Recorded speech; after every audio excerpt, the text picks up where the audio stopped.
ஒட்டகச்சிவிங்கி ஒன்று தனியாக வாழ்ந்தது. அது மிகவும் நல்ல மனம் கொண்டது. ஆனால் யாரும் அதற்குத் தோழனாக இல்லை. அது மற்ற விலங்குகளுடன் நட்பு செய்ய ஆசைப்பட்டது. அது ஒரு நாள் மரங்களில் சுறுசுறுப்பாக ஊஞ்சலாடிக் கொண்டிருந்த ஒரு குரங்கை நோக்கி சென்று கேட்டது. "நீ என் தோழனாக இருப்பாயா?" அந்த குரங்கு மிகுந்த பெருமையுடன் கூறியது, "நீ என்னைவிட மிக உயரம் மரங்களில் ஊஞ்சலாட முடியாத நீ என்னுடன் நட்பாக இருக்க முடியாது."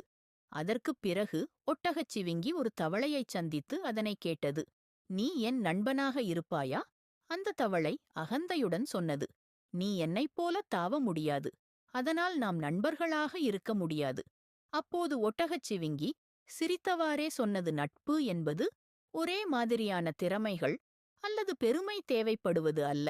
நட்பு என்பது ஒருவருக்கொருவர் அன்பும் பரிவும் கொண்டிருப்பதில் உள்ளது. ஒருவருக்கு உதவ தயாராக இருக்கிறோம் என்ற உணர்வே நட்புக்கு அடித்தளம்." இந்த வார்த்தைகள் குரங்குக்கும் தவளைக்கும் மிகுந்த உணர்வை ஏற்படுத்தின. அவர்கள் தங்களுடைய தவறை உணர்ந்தனர். அதன் பிறகு அந்த மூவரும் நல்ல நண்பர்களாக மாறினார்கள். இந்த கதையின் முடிவில் ஒரு நல்ல உணர்வு, நட்பு என்பது திறமைகளால் வருவதல்ல, அன்பும் பரிவும் கொண்ட உணர்வால்தான் அது மலருகிறது.